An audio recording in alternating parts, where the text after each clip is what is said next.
The Alpha King found the necklace she buried and realized who she truly was. The wind whispered through the trees of Eldraveil, carrying with it the scent of frost and old magic. Moonlight spilled across the frozen ground, glinting off the branches like silver threads. In the northern wilds, far from the glittering towers of the capital, a figure moved silently. She was light on her feet, dressed in dark cloaks that blended with the shadows, her eyes sharp as a hawk's. Queen Seraphine, once the jewel of Eldraveil's court, had not been seen there for many years. Rumors had whispered that she had vanished, that she had been exiled, that perhaps she had been consumed by the very magic she had once studied. Yet here she was, alive, her life a careful dance between the living and the spirits that haunted the forests. She paused beside a gnarled oak, kneeling to brush away the frost from a patch of earth. Her fingers dug into the frozen soil, retrieving something delicate, small, and familiar, a silver necklace. The chain was tarnished, but the pendant, a teardrop-shaped crystal, shone with a soft inner light. Seraphine's lips curved into a faint, sad smile. "This was never meant to be lost," she whispered, as though the wind itself might answer. She held it close to her chest, feeling the memories it carried. Memories of laughter in moonlit gardens, stolen glances across crowded halls, and the warm strength of a hand that had once promised protection and devotion. Far beyond the woods, in the grand palace of Eldraveil, King Cailan paced the length of his private chambers. His boots echoed against marble floors, and his dark cloak trailed behind him like a shadow of his own fury. Cailan, known as the Alpha King, ruled with iron and fire. Fear and respect walked beside him wherever he went. Yet tonight, neither fear nor respect could calm the turmoil within him. The palace walls were silent, but his mind was loud. Dreams of a woman haunted him, visions of a silver-haired queen with eyes that seemed to know his deepest secrets. He could not name her, could not place her, yet the ache of absence gnawed at his heart. Cailan's fingers brushed against the hilt of his sword, not in anger, but in frustration at fate, at time, at his own failure. And then it arrived. A hunter, breathless and trembling, bowed before him, holding out something that gleamed in the torchlight. A silver necklace, partially buried in frost, retrieved from the northern forest. Cailan's eyes widened, disbelief and recognition colliding in a storm inside him. The pendant, the crystal teardrop. He had seen it once before, worn by the woman who had vanished from his life years ago. He reached out, gripping it tightly. His fingers tingled with the memory of her warmth, and his heart beat faster with the realization. "Where is she?" he demanded, his voice low but commanding. The hunter hesitated, shaking his head. "Alive in the wilds, your majesty, but she does not want to be found." Cailan's chest tightened. For years he had assumed betrayal, exile, perhaps even death. And now the truth that she had chosen to disappear hit him harder than any blade could. He could almost feel her presence, the ghost of her silhouette among the trees just beyond reach. Meanwhile, Seraphine continued through the forest, her senses alert to every sound. Owls hooted in the distance, and the snow crunched softly beneath her boots. She knew the king would come. The Alpha King would not let the necklace go unclaimed, yet she did not fear him, not entirely. Fear, she had learned, could be a powerful ally, and sometimes a useful tool. The trees parted to reveal a frozen river, its surface shimmering like glass under the pale moon. Seraphine knelt beside the bank, placing the necklace carefully in the snow and covering it with her hand. It was more than a piece of jewelry. It was a symbol, a memory, a message she could not speak aloud. Whoever found it would know she was alive, and yet not yet ready to return. Far above in the cold night sky, Cailan's hunters pressed forward, following faint tracks in the snow. The king's mind raced. He could almost hear her voice calling through the wind, could almost see her shadow flitting between the trees. His pride, his anger, and his desire warred inside him. How long had he waited to see her again? How many years of nights spent dreaming of a face he could not forget? Seraphine paused at a ridge overlooking the forest below, her breath forming clouds in the icy air. She gazed at the distant palace, its towers glowing faintly in the night. Memories of courtly life, of laughter, and of betrayals long past flickered through her mind. She had left to protect the kingdom, to shield Cailan and the people from threats they could not see. And yet, leaving him behind had been the hardest part. Suddenly, a shadow moved across the ridge. Seraphine tensed, hand going to the small dagger at her belt. She could sense the presence before she saw it. Cailan emerged from the tree line, silent and commanding, his cloak blending with the darkness. Even at a distance, he seemed to dominate the world around him, a king both feared and admired. Their eyes met across the cold expanse, and for a heartbeat the world seemed to hold its breath. Neither spoke, neither moved. The forest itself seemed to pause, waiting for their next words, their next actions. Kalen stepped closer, his gaze fixed on the necklace she still held. "You should not be here," he said, his voice both warning and longing. There was no anger in it, or perhaps it was a controlled anger buried beneath years of regret. "I had to be," Seraphine replied softly, her voice barely above a whisper. "Some truths cannot wait for the comfort of walls and thrones." She brushed a strand of hair from her face, revealing eyes that had grown sharper and wiser during her exile. "I left to protect you, Kalen." To protect the kingdom. Kalen's chest tightened. He remembered the accusations, the council's whispers, the sudden emptiness in the palace when she vanished. "You left me thinking you had betrayed me," he said, his voice cracking slightly. "I was wrong, was I?" Seraphine did not answer immediately. She looked away toward the forest beyond, toward the stars above. "You were not wrong to doubt," she said finally.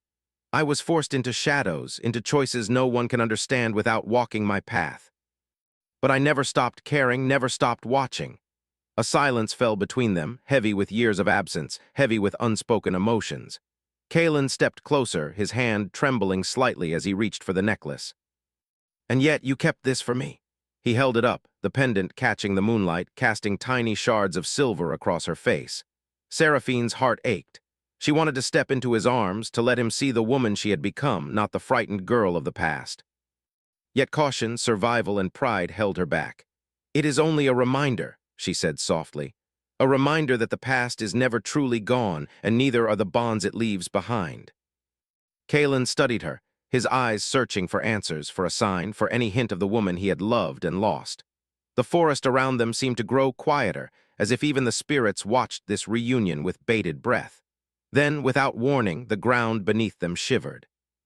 The frost cracked like glass, and distant trees moaned as if the forest itself were awakening to their presence. Kalen's hand instinctively went to the hilt of his sword, and Seraphine's dagger gleamed faintly in the moonlight. The magic of the northern woods stirred, ancient, unpredictable, and tied to the woman who had chosen to live among it. Kalen and Seraphine exchanged a glance, a silent understanding passing between them. This forest, with its hidden dangers and old curses, was not a place for hesitation. And yet the bond between them, fragile, broken, and aching, seemed stronger than the fear surrounding them. "We are not safe here," Seraphine said, her voice steady despite the tremor in her chest. "But we cannot turn back now." Kalen nodded, the weight of years pressing on him, the ache of regret sharpening his resolve. "Then we face it together," he said. His words carried both authority and an unspoken plea. "Whatever comes, we face it together." For a moment the forest seemed to listen. The wind stilled. Even the distant howl of wolves fell silent.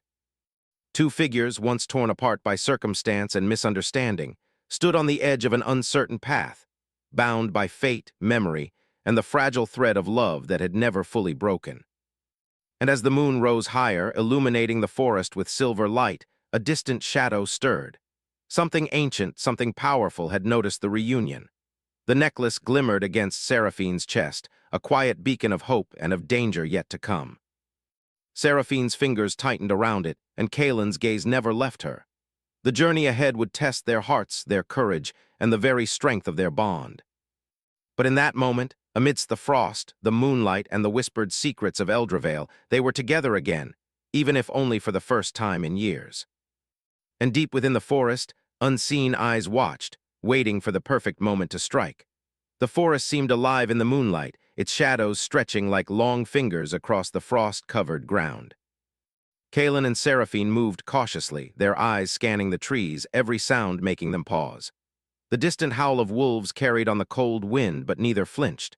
They had survived worse together and apart, and yet tonight something in the forest felt different.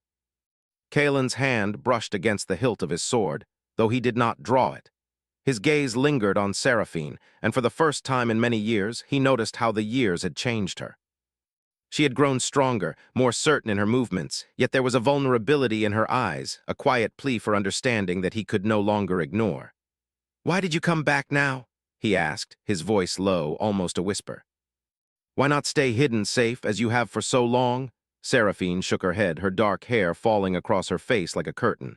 Safe does not mean free, she said. I cannot hide from what is coming. Not from the magic that stirs in this forest, not from the curse that watches, and not from you, Kaelin. Kaelin's brow furrowed. The curse? He asked, though he already felt the tension in the air. What curse? Seraphine glanced at him, her eyes flashing. The one that has haunted this land for centuries. The spirits of the forest awaken when the balance is disturbed. They are angry, and they will not wait. Kaelin nodded, understanding more than he wanted to admit. The northern wilds were no place for hesitation. Dark magic lingered here, older than any king, older than the palace itself. And somehow it had drawn her back, pulling them both into a dangerous game. The forest shifted around them, as if it could hear their thoughts. Seraphine stopped suddenly, crouching low behind a cluster of frost-covered bushes. Kaelin followed her lead, his senses sharp. They are close, she whispered. Do you feel it? Kaelin nodded. A sudden chill ran down his spine, the kind that made the hair on the back of his neck rise. Shadows moved in ways they should not, twisting and curling, whispering in voices that sounded like the wind and the trees, yet carried the weight of something alive, ancient, and hungry. A sudden gust of wind slammed into them, carrying with it a low, mournful wail. Kaelin's hand went to her shoulder instinctively. Seraphine's eyes met his, and in that brief touch, a spark passed between them, not of fire, but of recognition. They had known each other before in ways that words could never capture. Stay close, Seraphine said. They are spirits of the old curse. If they find me alone, they will take more than just my life. Kaelin's jaw tightened. Then we face them together, he said, echoing the promise he had whispered earlier. Whatever comes, we stand as one. For a moment, the tension between them shifted. It was no longer just fear of the unknown, no longer just the pull of the past. There was trust, fragile but real, like a fragile thread woven between two hearts. Kaelin realized how much he had missed this, the quiet understanding, the shared danger, the unspoken promise of protection. They moved cautiously through the trees, shadows clinging to their heels. The frost cracked beneath their boots, and the air felt heavier with every step. And then, suddenly, a figure appeared between the trunks of the ancient oaks. It was tall, cloaked in darkness, with eyes that gleamed like embers in the night. Its presence made the air itself shiver, and even Kaelin felt a pang of fear. Stay behind me, he said, placing himself slightly in front of Seraphine. She didn't resist. The figure stepped closer, its movements fluid and silent. When it spoke, the voice was like silk and steel combined, echoing with a resonance that seemed to vibrate inside their chests. You are not welcome here, it said. This forest belongs to the old magic. You cannot leave unchanged. Seraphine met its gaze steadily. We do not seek to take from your forest, she said, but we cannot flee. We have work to do and lives to save. The shadow seemed to hesitate, as though it could sense her truth. Then it lunged forward with unnatural speed. Kaelin reacted instinctively, drawing his sword and stepping between Seraphine and the attacker. The blade met the shadow with a ringing clash, sparks of light erupting where steel met the darkness. Seraphine moved as well, her dagger flashing in the pale moonlight. She did not strike to kill, but to protect, to guide, to hold the danger at bay until Kaelin could act. The dance of their movements was precise, almost instinctual, years of familiarity surfacing even in the face of mortal threat. The shadow recoiled, then surged again. It was relentless, a force of magic that seemed almost alive, feeding on their fear, their hesitation. But Kaelin and Seraphine, though different in skill and strength, moved as one. Their hearts synchronized, their breaths matching, and in that unity they found a strength that surprised even them. At last, with a final strike, the shadow dissipated into mist, its voice echoing one last warning. Soon the curse will awaken fully. Your choices will decide the fate of all who dwell here. Kaelin lowered his sword, panting. Seraphine's dagger glinted faintly as she relaxed, though her eyes never left the forest around them. They grow bolder, she said. They sense the necklace, the bond between us. They know we are connected, and that is dangerous. Kaelin's gaze softened as he looked at her. Then we must grow stronger, he said. Together. The forest seemed to breathe around them, the danger receding for now but never gone entirely. Seraphine felt a thrill of exhilaration mixed with fear. This was what it meant to live in the shadows of Eldraveil, to walk between the realms of the living and the spirits, to face danger not alone, but with someone who mattered more than anyone else in the world. As they moved deeper into the forest, Seraphine's thoughts returned to the palace. Kaelin's kingdom needed her, whether he realized it or not. But for now, they had each other, and that was both a blessing and a risk. Every step brought them closer to understanding the full scope of the curse, and closer to confronting the truth that had haunted them for years. The wind shifted again, carrying a scent she recognized: smoke, ice, and something metallic. Kaelin noticed it too, tensing instantly. "They are near," he whispered. Seraphine nodded, her fingers brushing the necklace she had hidden beneath her cloak. It pulsed faintly, a soft warmth against her chest, as if responding to the presence of the curse and the closeness of the king. "We must reach the ruins," she said. "There, we can uncover what they want and how to stop them." Kaelin glanced at her, concern and admiration mingling in his dark eyes. "Lead the way," he said. The ruins were ancient, the remnants of a castle long forgotten, swallowed by the forest and the frost.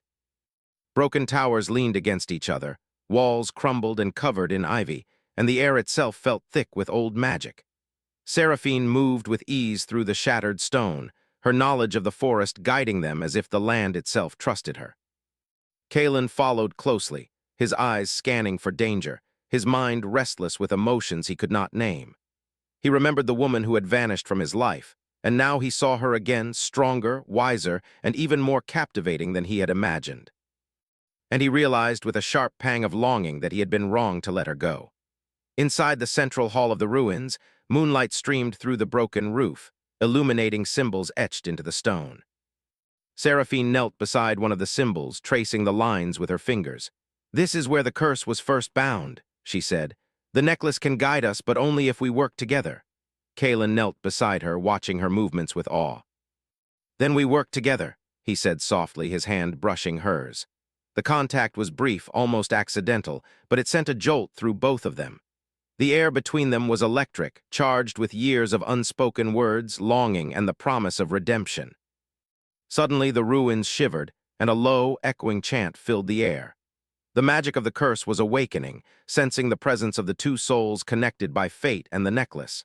Seraphine's eyes widened, and Kaelin's hand tightened around hers instinctively. "We have little time," she said. "The spirits will not wait. We must complete the ritual before they fully awaken." Kaelin nodded, determination settling over him. "Then we begin," he said, his voice steady, though his heart raced. "Together." As they worked side by side, their movements synchronized, their breaths mingling and their hearts slowly reconnecting. The ruins seemed to pulse with energy. The forest outside stirred with anticipation, the wind whispering warnings and shadows gathering at the edges of their vision. And then, from the darkness, a figure emerged, taller, more commanding, with eyes that burned like coals. It was neither fully spirit nor fully human, a guardian of the curse, drawn to the bond between Seraphine and Kaelin. Seraphine rose to her feet, dagger in hand. Kaelin stepped forward, sword ready. Yet as they faced the approaching figure, they realized something terrifying. The danger was not only outside them. Their connection, fragile and deep, might be the very key to unlocking the curse, or to falling into its power. The ruins trembled, the necklace glimmered, and the forest waited. The dance of trust, power, and longing had begun. Emotional cliffhanger, the figure raised a hand, and the air shimmered with magic. Seraphine's breath caught, and Kaelin's heart pounded. "It knows us," she whispered. "It knows who we are and what we mean to each other." And the shadows surged closer, promising that the night was far from over. The ruins trembled beneath the weight of ancient magic. Moonlight streamed through the broken roof, illuminating Seraphine and Kaelin as they stood side by side, hearts racing, eyes locked on the shadowed figure that had emerged from the darkness. The air was thick, pulsing with energy, and every instinct screamed that the night would not end quietly. Kaelin's hand instinctively rested near his sword, but he did not draw it yet. He was beginning to understand that this was no ordinary fight. This was a test, a confrontation of truths, of secrets, of the bonds that had long tied them together. Seraphine stepped forward, dagger gleaming faintly. Her breath was steady, though her heart pounded with the weight of the past. "You have been guarding this curse for centuries," she said, her voice firm. "Tell us what it wants. Tell us why it has awakened now." The figure tilted its head. Its eyes glowed with an unnatural light, reflecting the pendant of the necklace Seraphine wore beneath her cloak. "I guard what is ancient and what is bound," it said. The bond between you, human and king, exile and queen, is a key, but the choice is yours to strengthen the light or be consumed by the shadow. Kaelin's jaw tightened. Then we choose the light, he said firmly. His voice carried more than command. It carried longing, apology, and a promise unspoken for years. He looked at Seraphine, feeling the weight of everything they had lost, everything they had endured apart. Together, we face this. I will not let you face it alone. Seraphine's lips pressed into a thin line. She wanted to trust him, wanted to believe in the words he spoke, but years of exile, of secrecy, and of hidden dangers had taught her caution. She glanced at the necklace, its faint glow pulsing in rhythm with her heart. I have waited too long, she said quietly.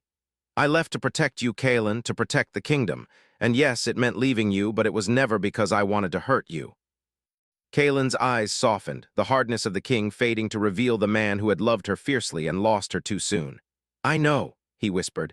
I know now, and I will not fail again. For a moment the ruins were silent, the tension between them almost tangible.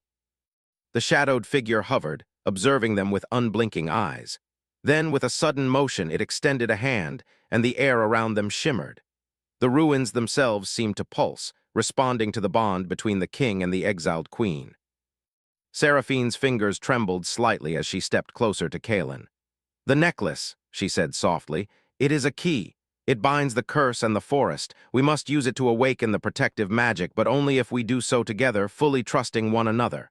Kaelin nodded. Then we begin, he said. He reached out, his hand brushing hers as he lifted the necklace. The contact was brief, yet it sent a spark through both of them, a jolt of memory, of longing, and of a connection that had never truly broken. The shadow hissed softly, recoiling at their unity. You cannot simply combine your strength, it warned. You must confront the truth of your bond, the secrets you hide from each other, or the power will turn against you. Seraphine swallowed hard. The truth she had carried for years, the reason for her exile, the choices she had made to protect the kingdom, weighed heavily in her chest. Kaelin, she said, her voice trembling slightly, there is something I have not told you. Something you must know before we try this ritual. Kaelin's hand tightened around hers instinctively. Whatever it is, we face it together, he said. His dark eyes held a mixture of determination and vulnerability.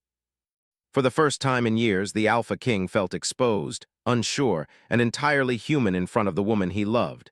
Seraphine took a deep breath. When I left the palace, it was not because of betrayal or fear. I discovered a curse, one that could destroy the kingdom if it was left unchecked. The council wanted to ignore it, to hide it.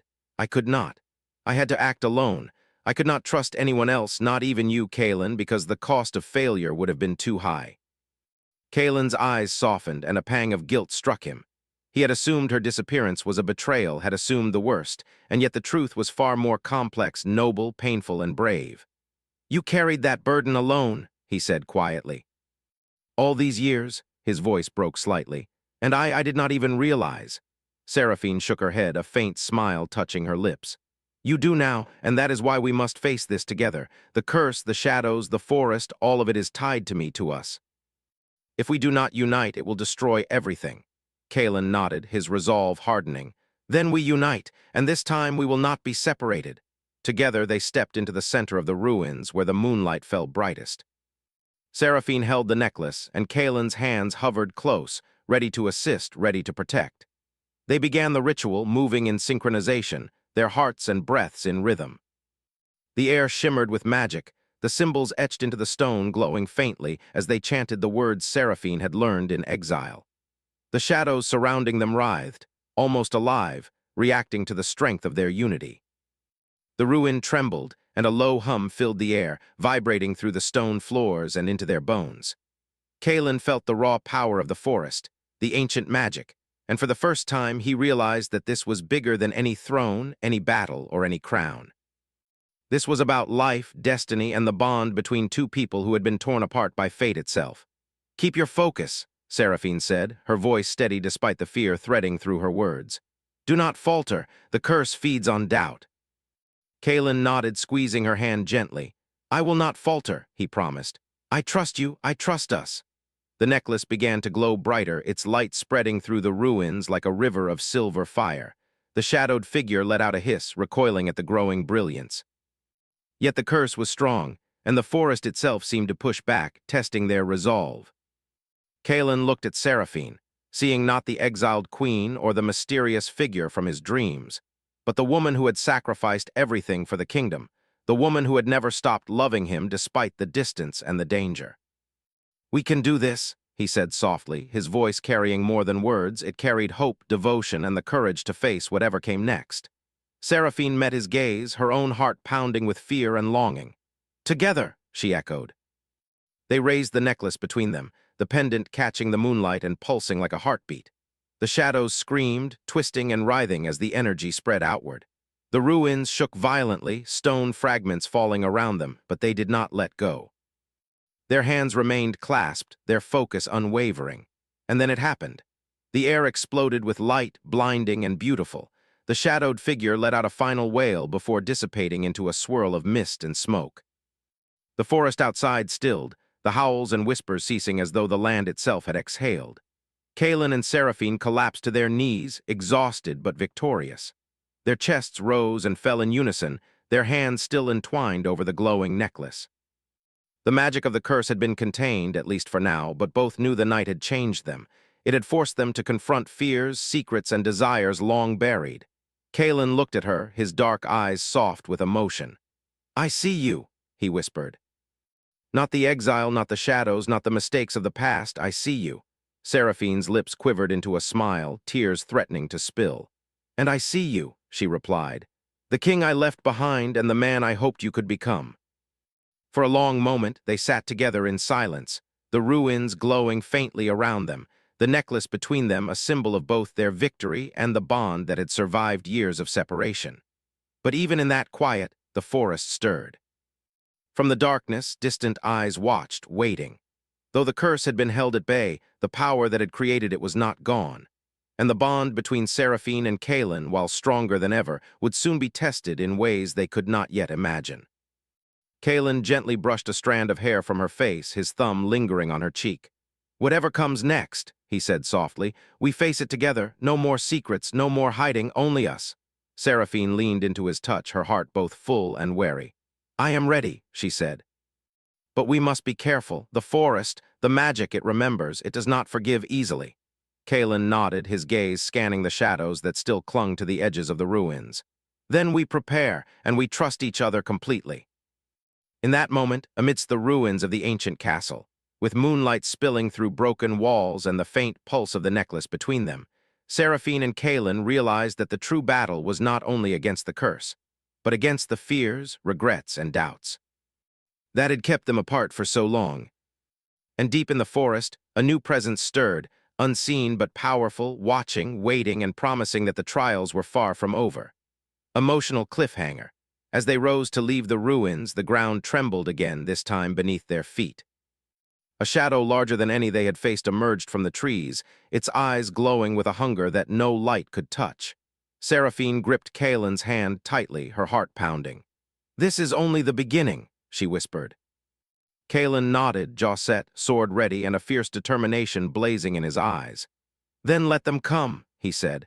"Together we will face whatever waits." The forest exhaled around them, carrying the promise of danger, magic, and a love tested by fire and shadow. The forest trembled beneath a heavy sky, the shadows longer and darker than they had ever been. The trees swayed violently, as if bending to the will of some unseen power. Kalen and Seraphine moved carefully through the frost-coated underbrush, hearts pounding, eyes scanning every movement. The necklace glowed faintly beneath Seraphine's cloak, pulsing like a heartbeat. It was their guide, their shield, and somehow their lifeline. "Stay close," Seraphine whispered, her voice steady despite the fear in her chest. "It is stronger than anything we faced before. We cannot falter, Kalen." Kalen's hand brushed against hers instinctively. "I will not let you fall," he said firmly, his dark eyes alight with determination. "Not now, not ever." They reached the heart of the forest, where the air shimmered with an unnatural heat, and the shadows seemed to form shapes of creatures long thought extinct.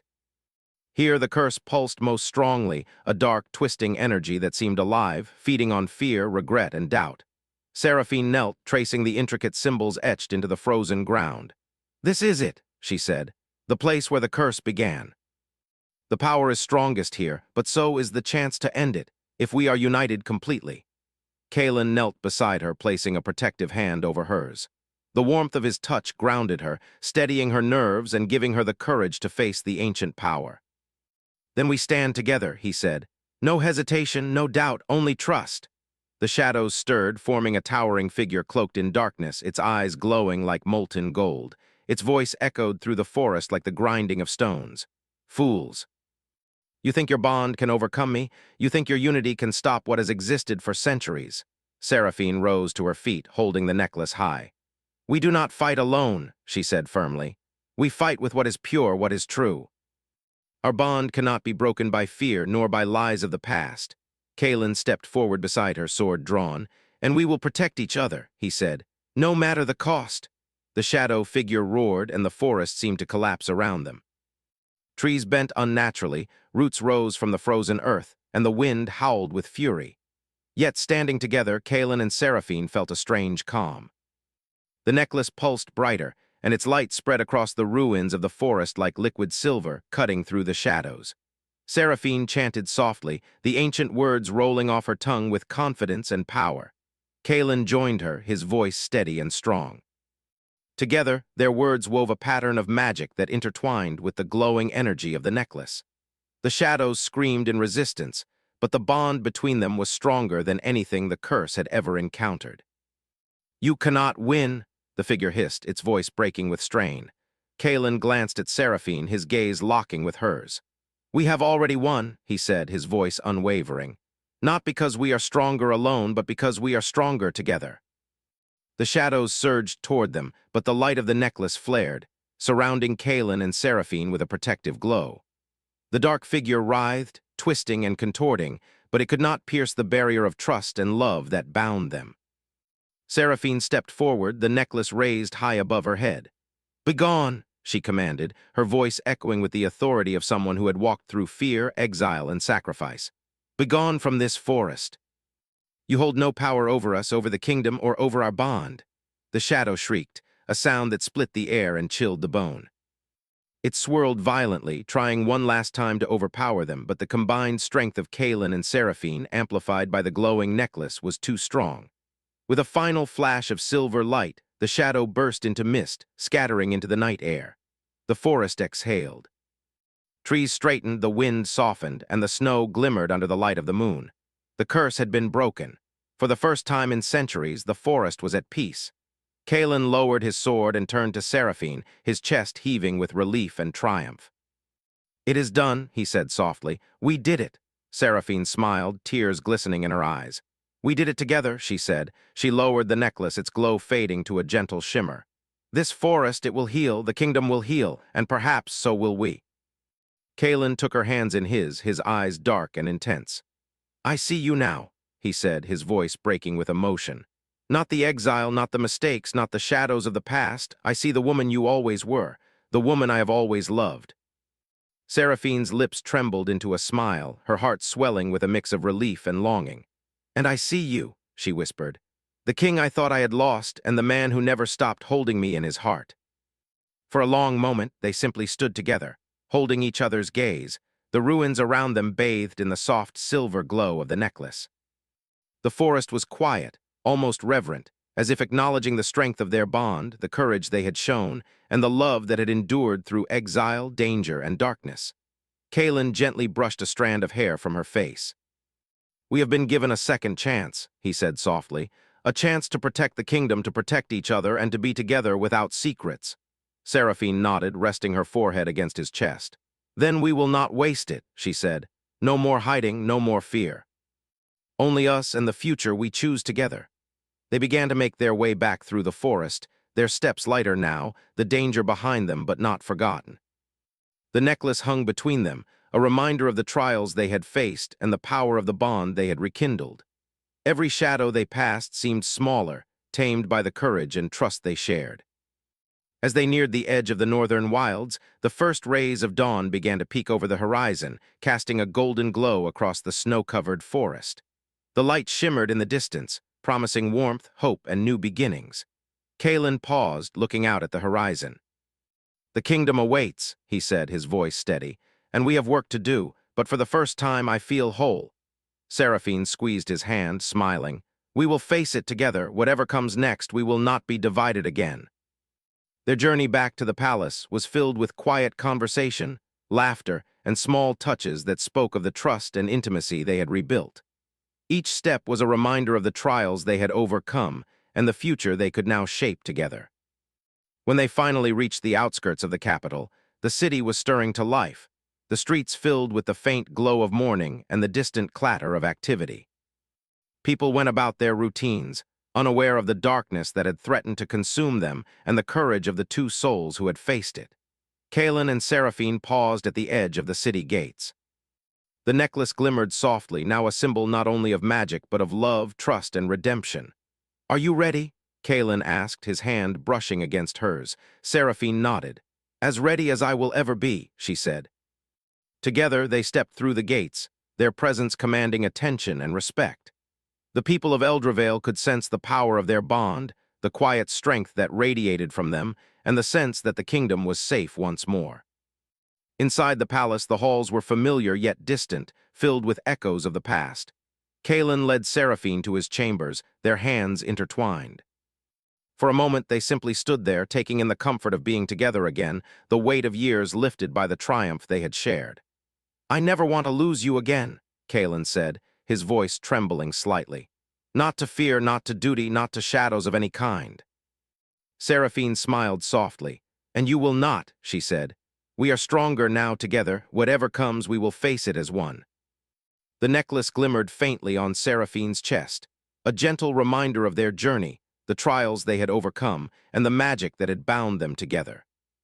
Outside, the kingdom stirred to life, its people unaware of the darkness that had passed, yet safer because of the courage, trust, and love of two extraordinary hearts. Kaelin and Seraphine embraced, a quiet moment of triumph, love, and relief. The battles of the past had tested them, the shadows had sought to divide them, but now they were united, stronger, wiser, and free to face the future together. The dawn broke fully over Eldraveil, casting light on the palace, the forest, and the kingdom beyond. And as the sun climbed higher, Kaelin whispered to Seraphine, I see you fully now, the woman, the queen, the magic, the heart, all of you, and I will cherish it forever. Seraphine's eyes glistened with tears of joy and relief. And I see you, she said softly. The king, the protector, the man who never gave up, the one I have always loved. In that moment, amidst the golden light of dawn, the forest at peace, and the kingdom safe, two hearts that had been torn apart by fate, exile, and danger were finally whole. The necklace lay between them, a symbol of magic, love, and redemption, and the promise that no darkness, no shadow, and no curse could ever sever the bond they had reforged. The future of Eldraveil awaited, bright and uncertain, but Kaelin and Seraphine would face it together. And for the first time in many years, they allowed themselves to hope for peace, for love, and for a kingdom restored. The forest whispered softly behind them, a gentle reminder of the night they had faced, the courage they had shown, and the love that had triumphed. And as the first full light of day washed over Eldraveil, Kaelin and Seraphine walked forward, side by side, hearts united, ready to meet whatever the world would bring.